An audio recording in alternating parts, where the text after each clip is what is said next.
పహల్గామ్ లో కనుక ముందరే ఆయుధాలు పట్టుకున్నటువంటి వాళ్ళని గమనించి ఏ ఒక్కరైనా సిస్టమ్ కి కంప్లైంట్ చేసి ఉంటున్నట్టయితే వాళ్ళని మనం కాపాడుకునేవాళ్ళం. అక్కడ అందరూ కూడా అజాగ్రత్తగా ఉన్నాం, ఎవరు పట్టించుకోలేదు. అలాగే రెండో విషయం ఏంటంటే రెసిన్ అనేటటువంటి దాన్ని పట్టుకుంటారు కాబట్టి ఎంతో మంది, కొన్ని లక్షల మంది ప్రాణాలు మన యొక్క సంస్థ కాపాడటం జరిగింది. ఇక్కడ ఇన్ని అంశాలు మనకి చాలా ఉండడం వల్ల ఇమ్మీడియట్ గా మా రిపోర్టర్ ఏం చేశారంటే అలర్ట్ చేయడం కోసము ఇది ఎందుకు అమ్ముతున్నారు మీరు, ఎందుకంటే అక్కడ మనం జట్కా పద్ధతి పెట్టుకున్నాం ఆల్రెడీ, మన హిందువుల దగ్గర మనమే ఉండాలి అనేటటువంటి ప్రాసెస్ లో మనం వెళ్తున్నప్పుడు ఖచ్చితంగా దాన్ని మనం అమలు చేయాలి. ఎందుకంటే మనం జాతీయవాదంలో ఉన్నాం కాబట్టి ఖచ్చితంగా ఆ పాయింట్ తీసుకుంటాం. ఇది జర్నలిస్టు ఇది తీసుకోకూడదు అనడానికి, అంటే అక్కడ ప్రాణాలు వద్దా, అక్కడ ఉన్నటువంటి గిరిజనులవి పేదలవి ప్రాణాలు కావాలి.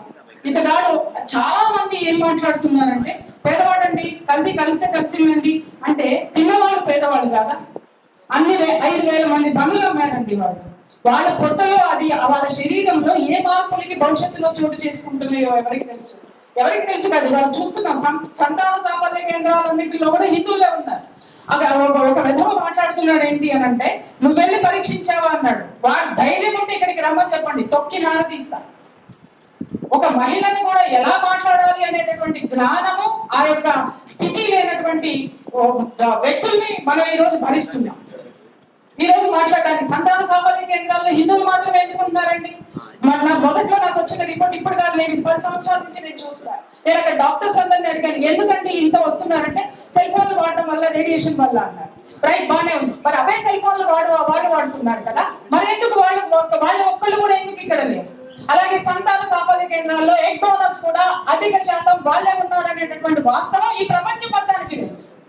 కానీ అది బయట పెట్టడానికి ఎవరు ముందుకు రా, ఎవరో ఒకళ్ళు అడిగేయాలి. ఉంటే ఉన్నారు తలకై తెగిందని యాక్చువల్ గా ఆ పిల్లవాడు చేసిన ఛానల్ కి, ఆ పిల్లవాడు చేసిన న్యూస్ నిజంగా నాకు మొదట్లో నా దృష్టిలో లేదు. కానీ వాడి ప్రాణాల మీదకి ప్రమాదం వస్తుంది. అతగాడు నిలబడింది హిందువుల కోసం నిలబడ్డాడు, జనం కోసం నిలబడ్డాడు. ఇలాంటిది ఏదైనా రెసిన్ లాంటిది ఏదైనా జరిగి ఉంటున్నట్టయితే ఇదే మనుషులు మనల్ని ప్రశ్నించేవాళ్ళు, మీరేం చేస్తున్నారు, మీ హిందూ సంఘాలు ఏం చేస్తున్నాయి, అలాగే జనం ఏం చేస్తున్నారు, సిస్టమ్ ఏం చేస్తుంది, అక్కడికి వెళ్ళిపోతారు మోడీ ఏం చేస్తున్నాడు అని. ఢిల్లీలో కూర్చున్న మోడీ ఇక్కడ పరిగెత్తుకున్న వాళ్ళు సమ్మక్క సారలమ్మ జాతరలోకి, కానీ ఇక్కడికి వచ్చి దాష్టీకం చేస్తున్న వాళ్ళని ఇక్కడ ప్రశ్నించడానికి మనకు హక్కు లేదు.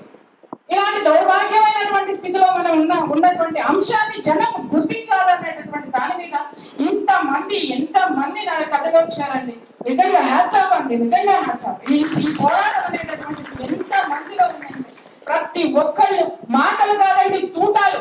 నిజం చెప్తున్న ఫస్ట్ టైం మనము ఆ లెఫ్టిస్ట్ లో నోరు ముయించి పడేసినాం, వణికిచ్చినాం. నిజం చెప్పాలంటే వణికినారు వాళ్ళు, బ్యాక్ స్టెప్ వేసినారు. నిజంగా జిహాద్ ఈ హలాల్ విషయంలో అయితే మన కళ్యాణ్ చెప్పినటువంటి అంశాలకి వాళ్ళకి వాయిస్ లేదు.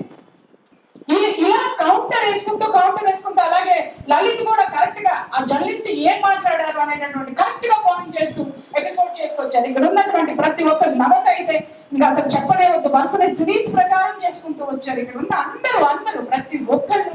సిద్ధు అయితే ఆ పురుగుని బయట పెట్టి ఆ వీడియో తీసి మొత్తం లైవ్ తీసి పెట్టారు. ఇలా ఎవరికి వాళ్ళు పాత్ర వహించి ఇవాళ ఇక్కడ మనం మాట్లాడుకోవాల్సింది ఇది చేయడం వల్ల మనకు వచ్చిన ఫలితం ఏంటి. చిన్న ఎగ్జాంపుల్ చెప్తారు. ఇవాళ బన్ను కొనడానికి ఎవరు ముందుకు రావట్లేదు. బట్టీలు మొత్తం కూడా మూతపడింది, ఆల్మోస్ట్ మూతపడినాయి. ఇంకా ప్రొడక్షన్ రావడానికి వాళ్ళు ఆలోచిస్తున్నారు, బట్టీని పెట్టడానికి ఆలోచిస్తున్నారు. ఇక్కడ బన్నుని క్లోజ్ చేయడం కాదు, మనం కల్తీ ఆహారం మీద ఒక ఆలోచన అనేటటువంటిది మన అందరము కూడా అందరిలో మనము ఆ ఆలోచనని రేకెత్తించాము. అది ఒకటి సక్సెస్. రెండో విషయం ఏంటంటే, ఇంకొక విషయం హలీం విషయంలో కూడా హలాల్ గురించి కళ్యాణ్ చెప్పినటువంటి అంశం విపరీతంగా జనాల్లోకి, అది ఎలా చేస్తారు, ఎలా వస్తుంది, ఏం జరుగుతుంది, ఏంటి అనేటటువంటి తెలిసిన తర్వాత మా వీధిలోనే వరుసగా ఒక 4-5 బట్టీలు పెడతారు, హలీం బట్టీలు పెడతారు. వాళ్ళ లేదు బట్టీలు, ఎందుకంటే మా ఏరియా అమ్మికపేట మీకు తెలుసు, మొత్తం హాస్టల్స్ ఏరియా ఉంటుంది, బ్యాచులర్స్ ఉంటారు, కిటకిటలు ఆడుతూ ఉంటారు. అక్కడ బట్టీలు లేవు, పెట్టలేదు. హలీం బట్టీలు అంటే ఏంటి?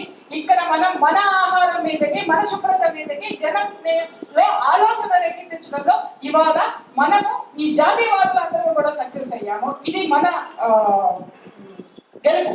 ఇంకా రెండో విషయం ఏంటంటే అంశము, ఈ రోజు ఇక్కడ అన్నారు ఐక్యత లేదని ఎవరైనా చెప్పారు.